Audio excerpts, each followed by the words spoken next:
So I finally went to the high dive and played Star Trek Pro. Good times.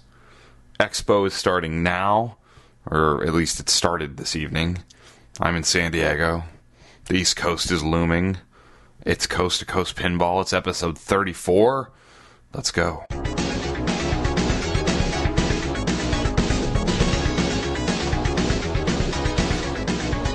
Welcome to Coast Pinball. Thank you very much for being here. Appreciate you listening. My name is Nate Shivers. This is episode 34. This is a podcast. This is a commentary. I'm a man out of quarters. It is October 16th. It is a beautiful Wednesday night here in Southern California. Lots going on. Expo started in Wheeling, Illinois. We'll just say Chicago.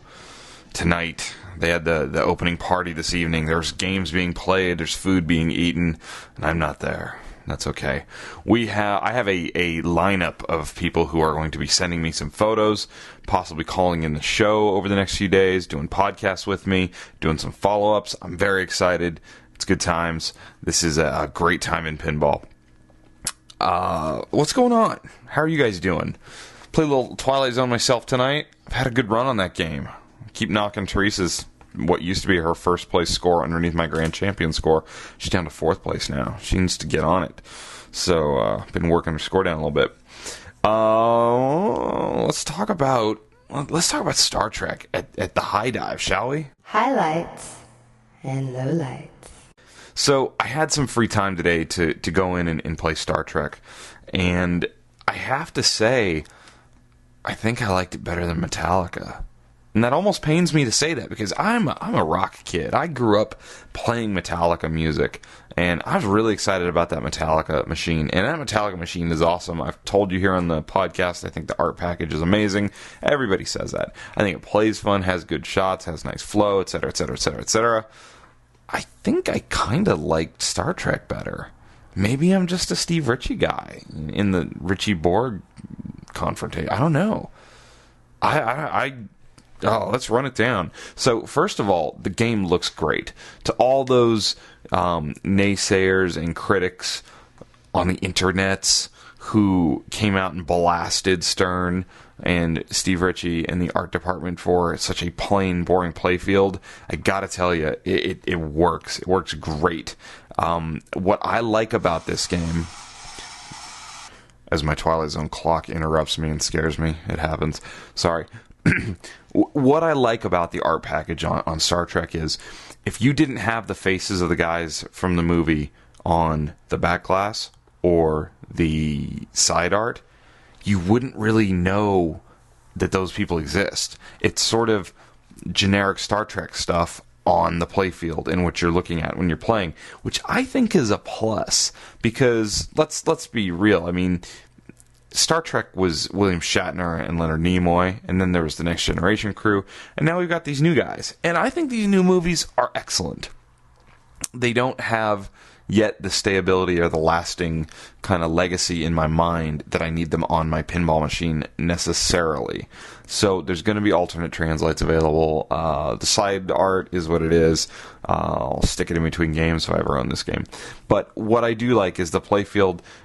It's colorful. I think it's actually cool the way the gradient runs. I actually really liked it. The photos just don't do it justice. It does have more of a space feel when you're looking at it and playing it.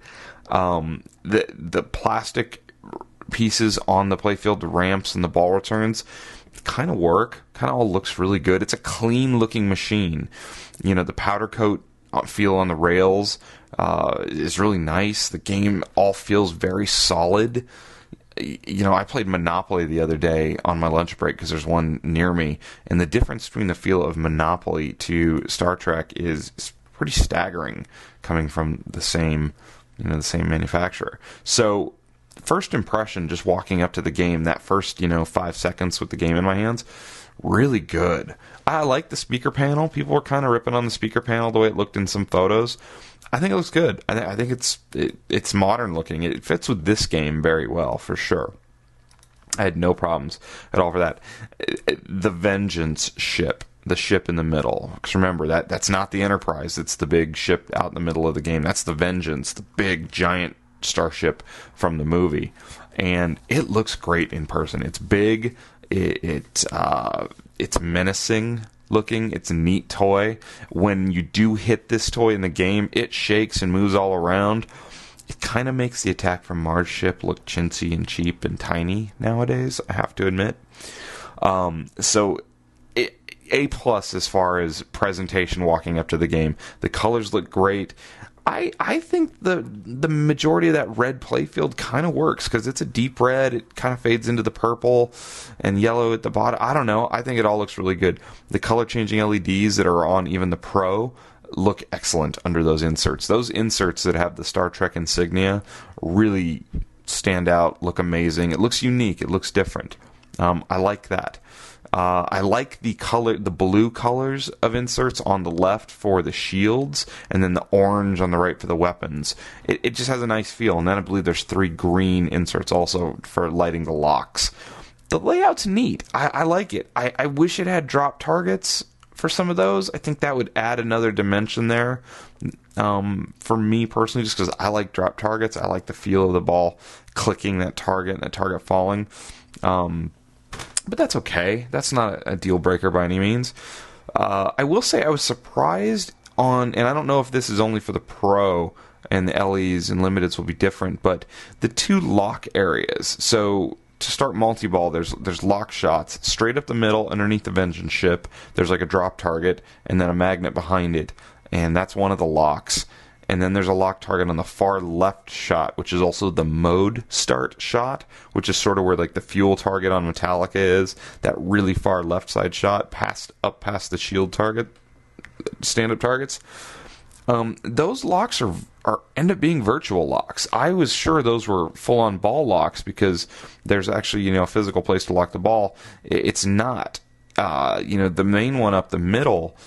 You shoot the ball past the drop target, and then the drop target raises, catches the ball, senses the ball, lock 1 or lock 2 comes up on your screen, and then it drops, the target drops, and I believe the magnet yanks the ball back upwards, away from you towards the ship just a little bit, enough to kind of throw it off a little bit and get it going, and then it falls down. Now see, that magnet's used later to shoot the ball sort of at you, especially, I believe, in multi-ball when you're fighting the Vengeance, or in some of the modes.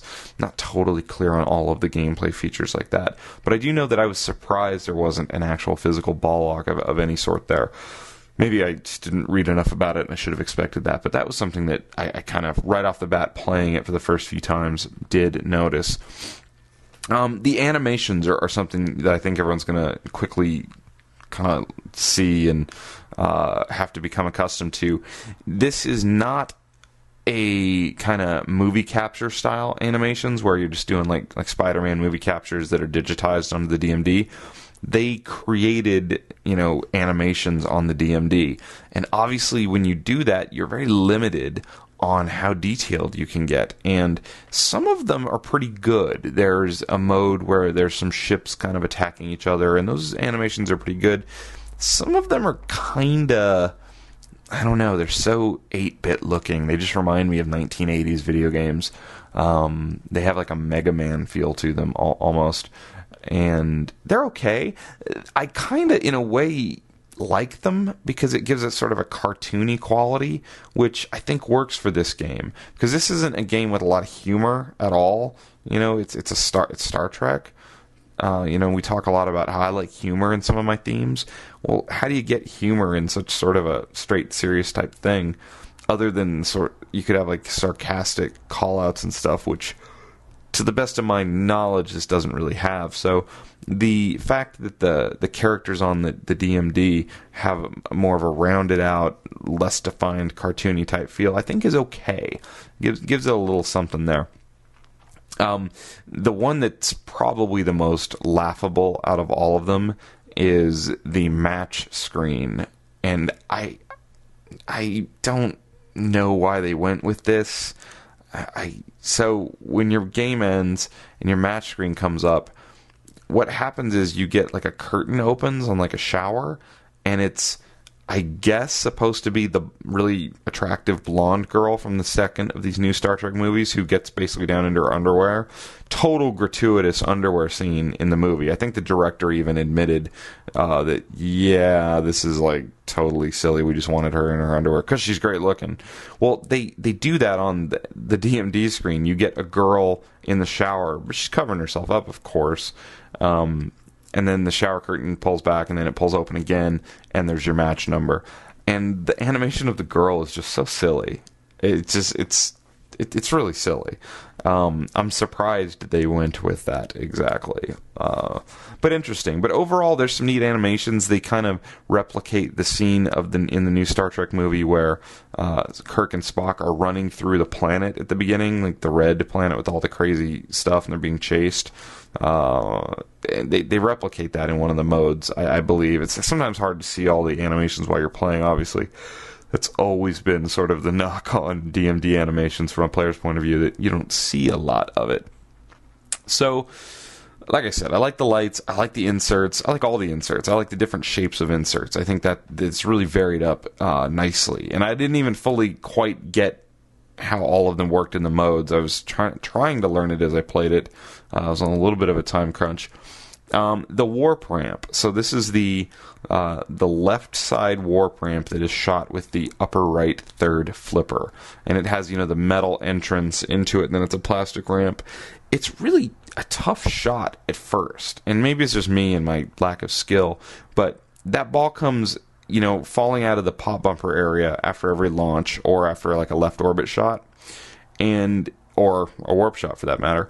And the ball comes down to that right flipper, so you've got lots of time and you have a good line of sight. Some of these games, like even Twilight Zone, when using your right upper flipper trying to shoot, the camera shots or into the hitchhiker shots, sometimes you can't see the ball real well, and it becomes almost like a timing thing and a feel and a sound thing.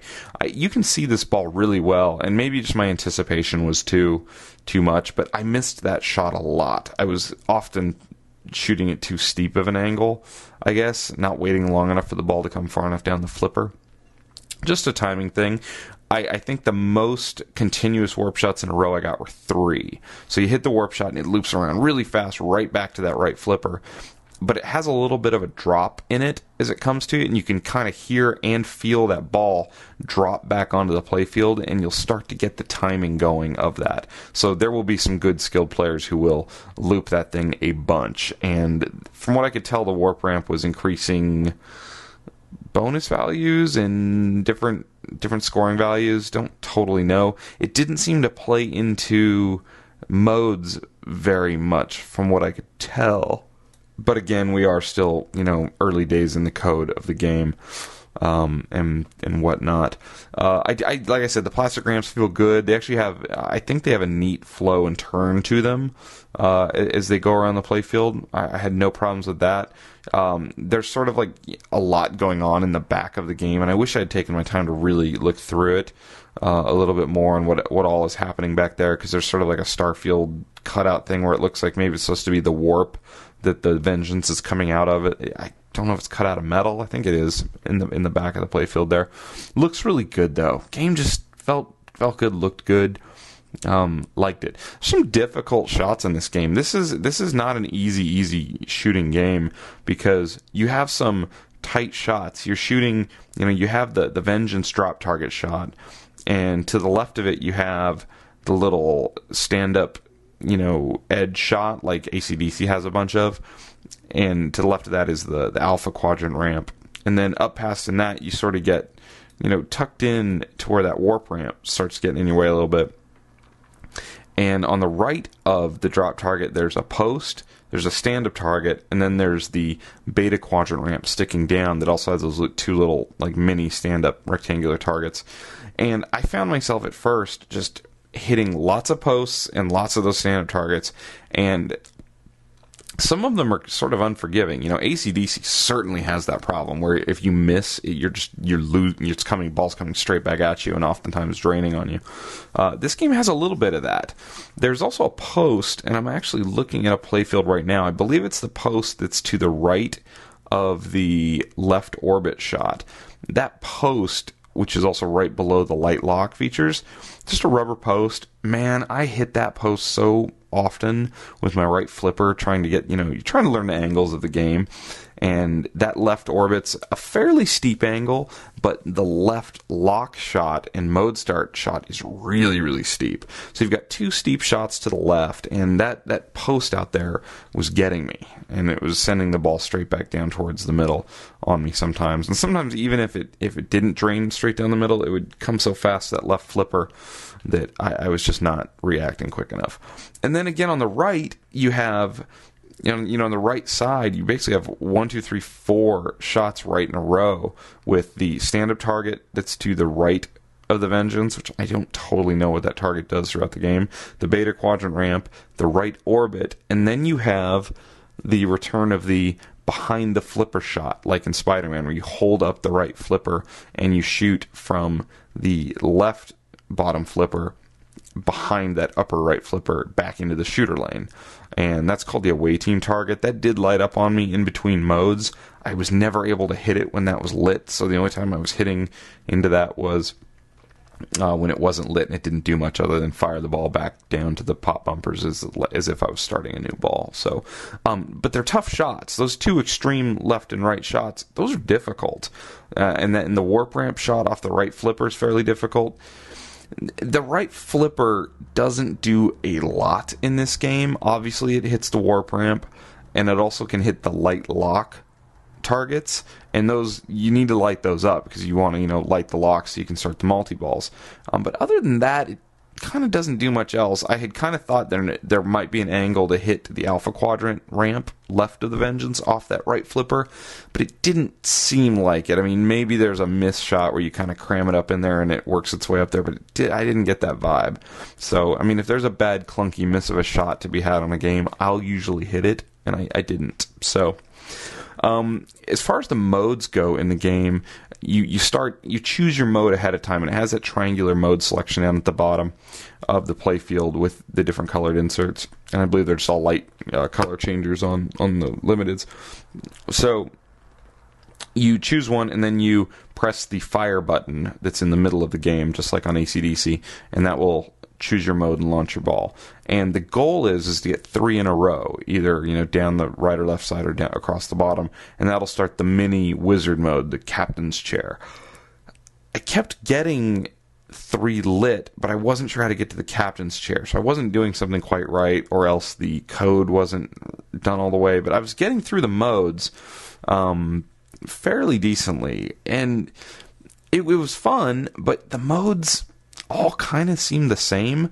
It seemed you'd choose a mode, and the corresponding light of color of the mode would light up on the Star Trek emblem inserts on certain shots, and there are 1, 2, 3, 4, 5, 6 of those, and so some version of those would light up, and you try and shoot those, and it didn't seem like there was a lot of variation in what you had to do in each mode. So hopefully the details will get worked out on the code to this game as we get going. So those modes will have a little more to them because they didn't seem real fleshed out, and that was unfortunate.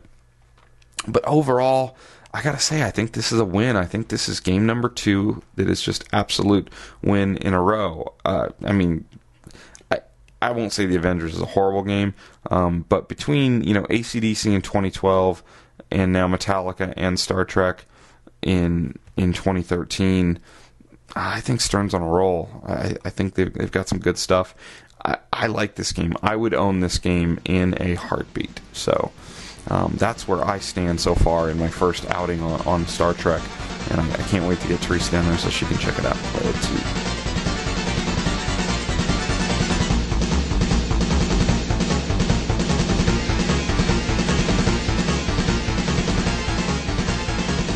So, Expo opened up tonight, like I said earlier, and I've already seen the Pinside forum posts of what's going on, and I gotta say, I'm incredibly jealous seeing games set up in the ballroom and people playing.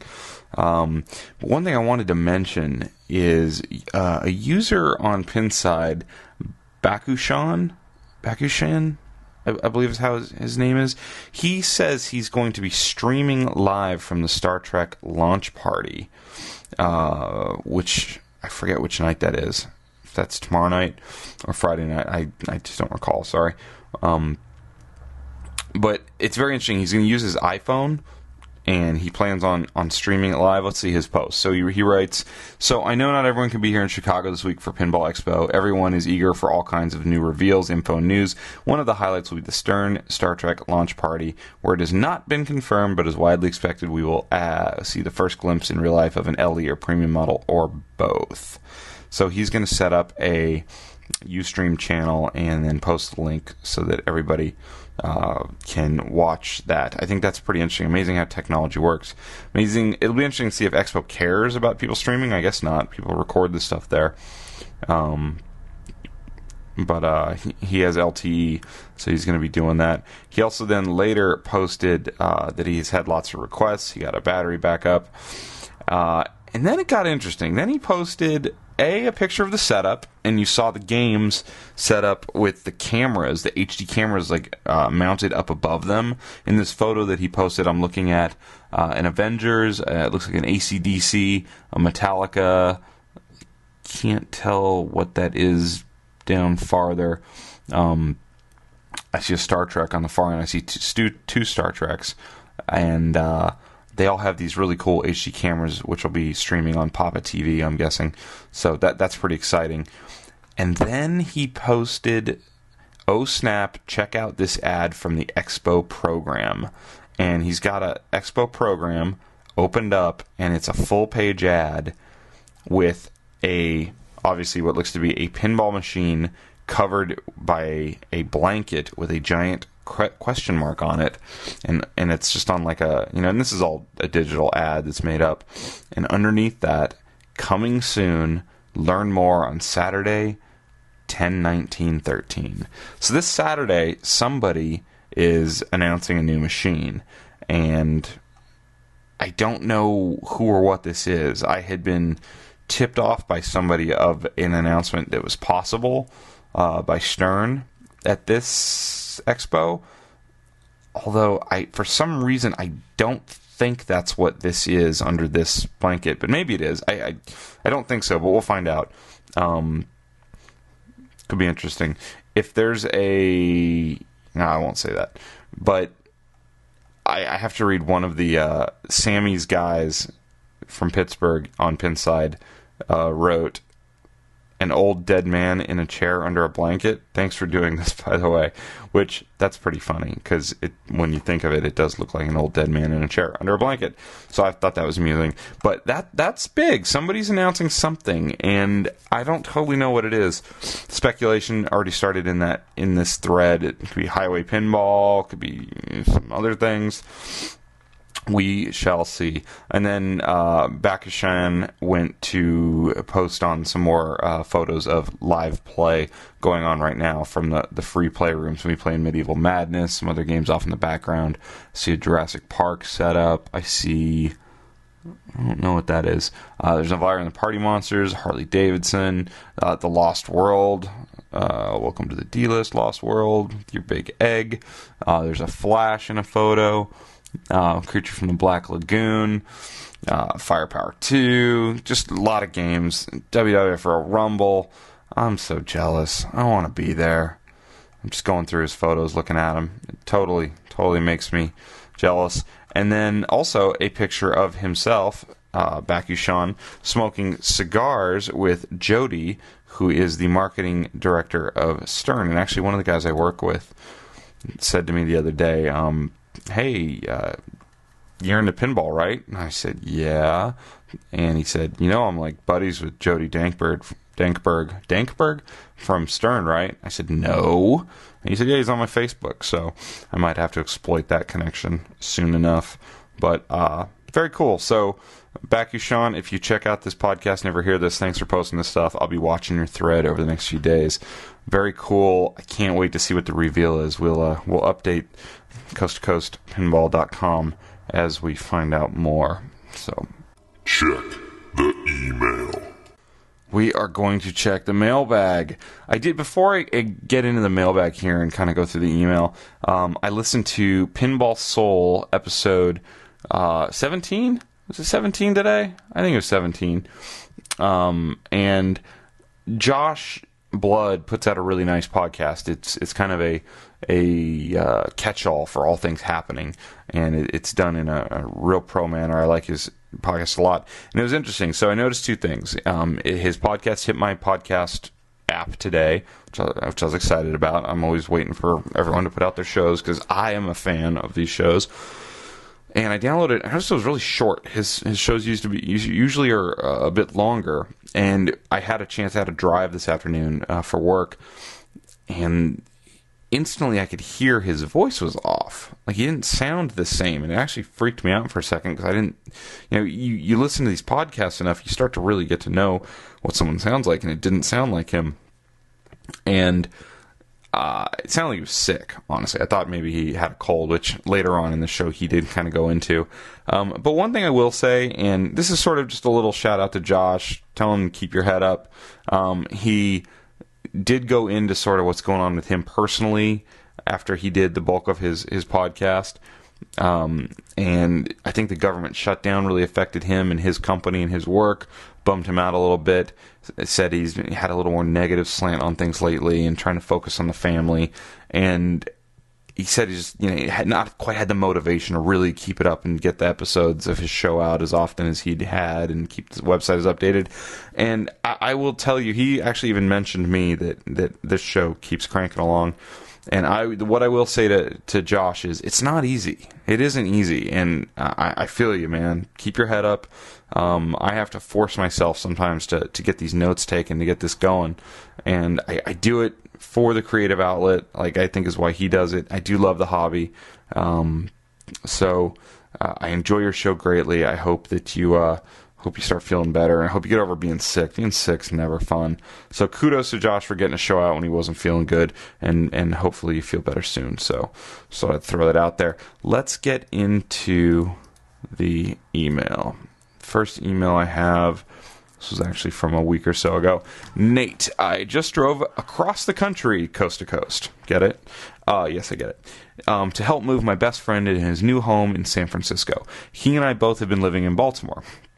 I have seen your posts on Pinside and heard the guys on the Pinball Podcast mention you, but had not yet listened. We actually listened to over 20 episodes during our drive of Coast to Coast Pinball. We did try to find some pins along the way, but alas, we didn't have your resolve. I listened to 5 more on my flight back, and I kind of feel like we are brothers or something. Not being weird, just felt the urge to say hello and thank you. If you're ever in Baltimore, shoot me a text or email, and we can go play some pins. I also have an Addams family at my place, Carson. Thank you. That is awesome. If I had the time and I was doing a cross-country trip, which I've done in my lifetime, at least 6 or 7 cross-country drives, I would love to, really space one out and have a lot of time to stop and find pinball machines in different pinball places. I've actually kind of talked to Teresa about doing that at some point, doing just literally a pinball run type of thing. So we may look into that one summer where I have some time off. So yeah, awesome. That's a long drive. I'm glad I could help you out. That's a lot of me talking. Let's do some math with Nate here. Let's say each episode is roughly, I'm going to say 42 minutes. It seems to be they come out at 42 minutes. And you listened to, you said, 20 episodes? Over 20 episodes. Let's say you listened to 22 episodes. So if we say 42, stick around with me, 42 minutes times 22 episodes, and that gives us 924 minutes of me talking. And if we divide that by 60, that is 15.4 hours of Coast to Coast Pinball on your trip. So I say thank you, and I also say I'm sorry, because, man, I don't know if I could listen to myself for that long. But I hope you enjoyed it. I know what that's like to have I did a drive to my mom's house in Oregon once, where I listened to the show Coast to Coast AM nonstop the whole way. And I loved driving at night listening to George Norrie. It was later episodes, more recent George Norrie episodes. So, Carson, thank you. That's awesome. If I am in Baltimore, I will find you, and we will play your Addams Family machine. Next email. This is from a guy named Dave. Dave writes, what is he writing here? Oh, in the subject, he writes, please rank these 3 games: Avengers Pro, Creature from the Black Lagoon, Funhouse. I have the chance to buy one, maybe two of these by year's end, and would love to hear your opinion. I currently own a Fire, a Doctor Who, how dare you, and Monopoly. I just played Monopoly. If I could only buy one, which one? If I can only buy two, which two? Any thoughts would be greatly appreciated, Dave. Well, Dave, let's see. You got a Fire, you have a Doctor Who, and you have a Monopoly. So that's kind of a good spread of games. I've played Fire a couple times. I'm not super familiar with like the depth and the modes of that game. I don't really know how that game works out. I know Doctor Who very well. I know Monopoly fairly well. The one I play locally in El Cajon, California is a mess. So Avengers Pro, Creatures from the Black Lagoon, Funhouse. So me personally, I buy Funhouse. If I can only have one of those, I'm just a really big fan of Funhouse itself. I don't think it's the deepest pinball machine there, obviously. Avengers Pro is probably the deepest of them. Creatures from the Black Lagoon, sort of in the middle. Funhouse and Creatures from the Black Lagoon are both, bucket list pins for me. Those are definitely both games I would love to have in my residence. But if I was going to buy two of the three, I would buy Funhouse, and I would probably buy, and I know this is going to run counter to some of the things I've said about Avengers, I'd probably buy Funhouse and Avengers Pro. I'll tell you why. They're very different style machines that have different feel to them. There's a really big different feel. If you play in a tournament or you play in an arcade where there's lots of different, years of games, when you jump from those Stern games to Bally Williams games and to even older games, the feel is so different. And I think as far as like building a skill set of pinball playing, it's good to have a bunch of different machines. Obviously, one's a modern DMD Stern game with all the bells and whistles, and Funhouse is not. It's an alphanumeric solid-state game right at the end of the alphanumeric age. However, it has one of the coolest toys in the history with Rudy. So, and it's a hard game. I think Funhouse is actually a really hard game. So I think those would be the two.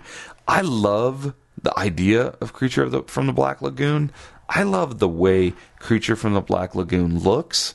I've never really fallen in love with the gameplay. I don't like the music, first of all, and I know it has that 1950s thing.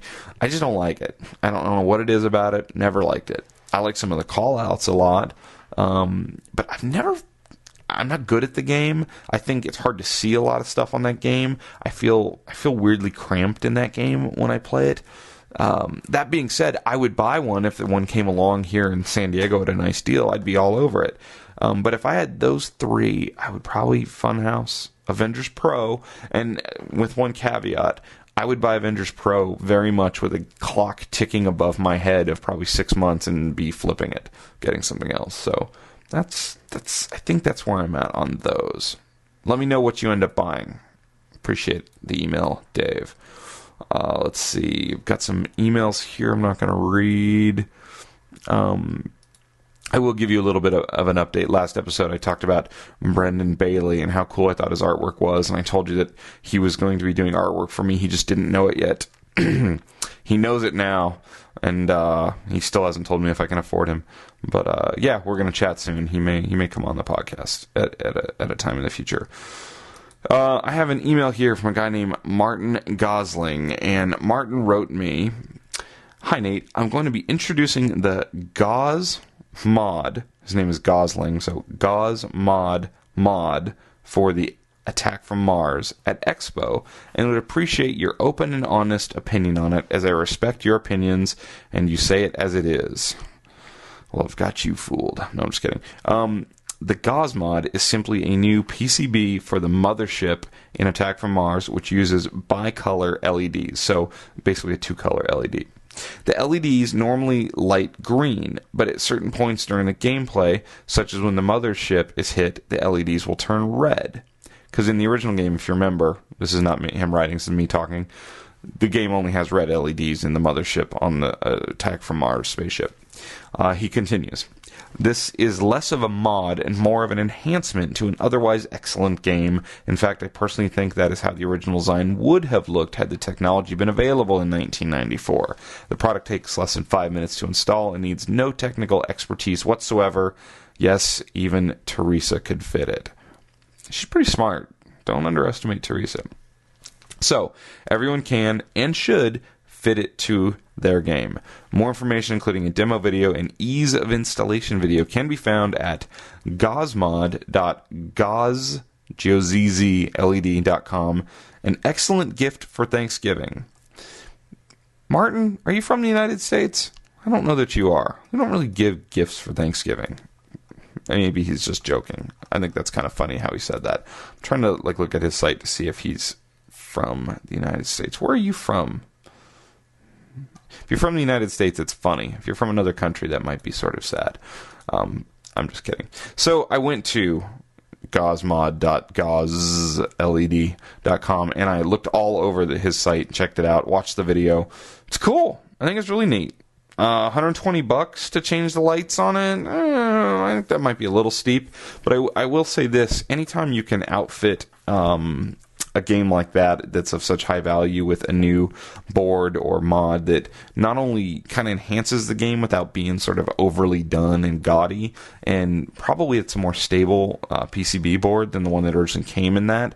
That machine moves around, and those LEDs have been known to break, which I think he references on his site.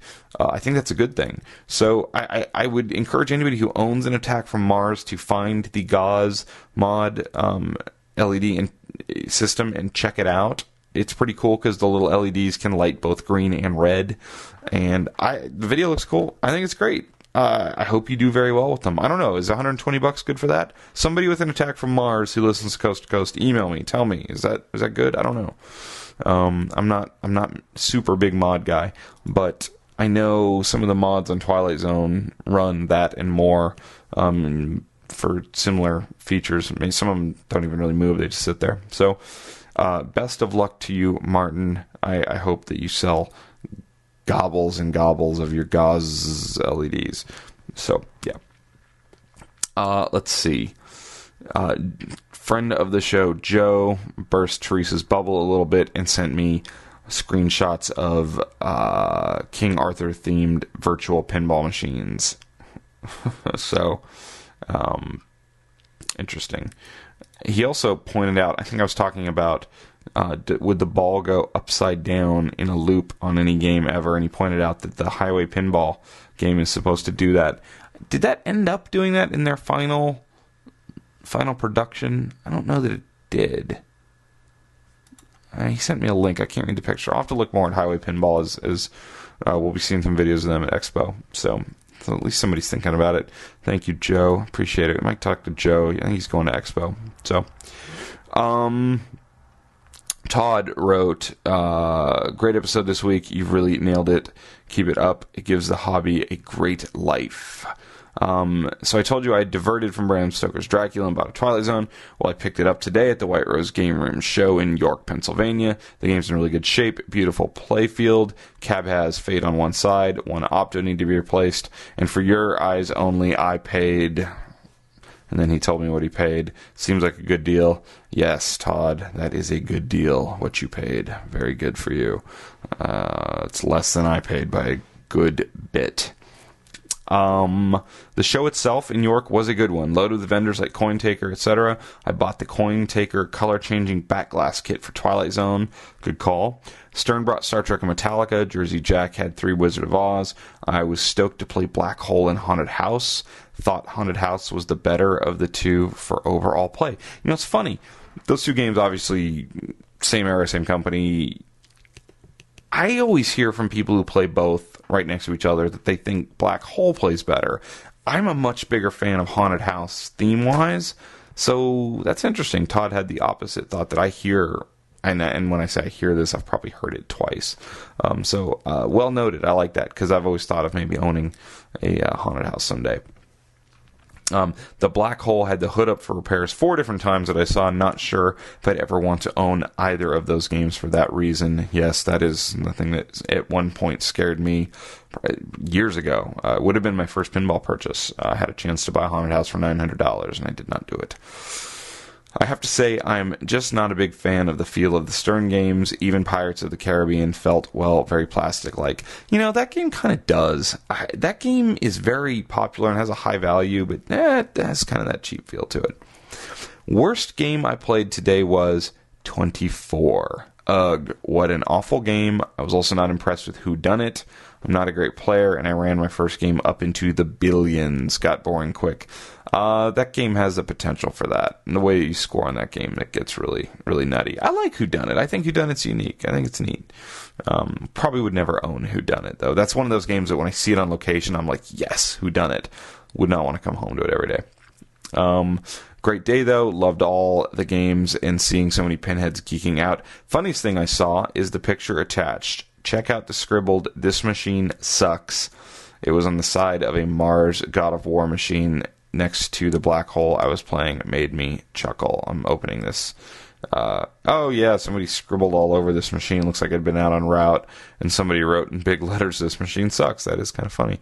Don't abuse your pinball machines. Todd, thank you very much for the email. I appreciate it. Sorry it took me so long to get there to it.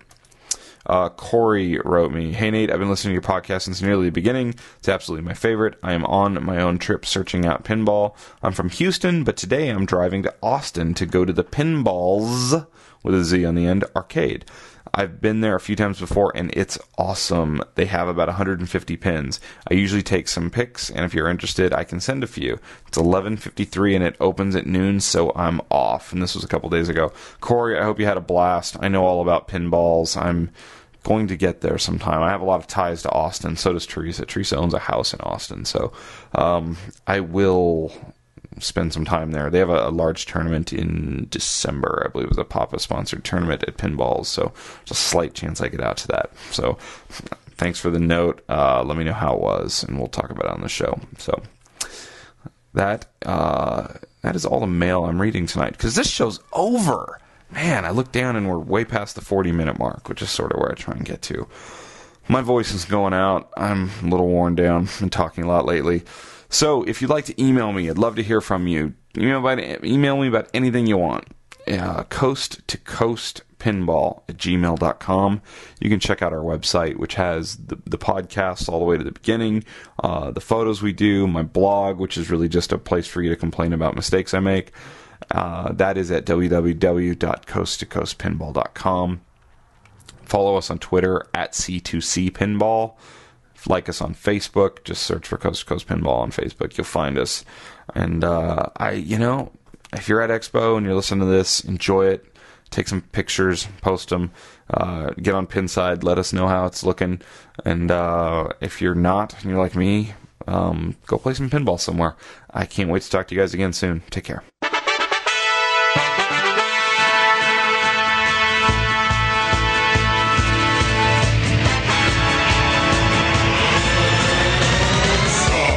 Trekking across the universe. On the Starship Enterprise under Captain Kirk. Star trekking across the universe. Only going forward 'cause we can find reverse.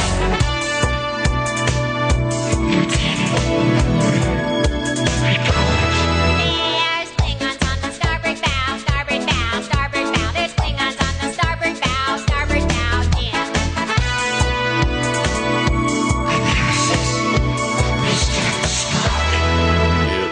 Life, Jim, but not as we know it, not as we know it, not as we know it. It's life, Jim, but not as we know it, not as we know it.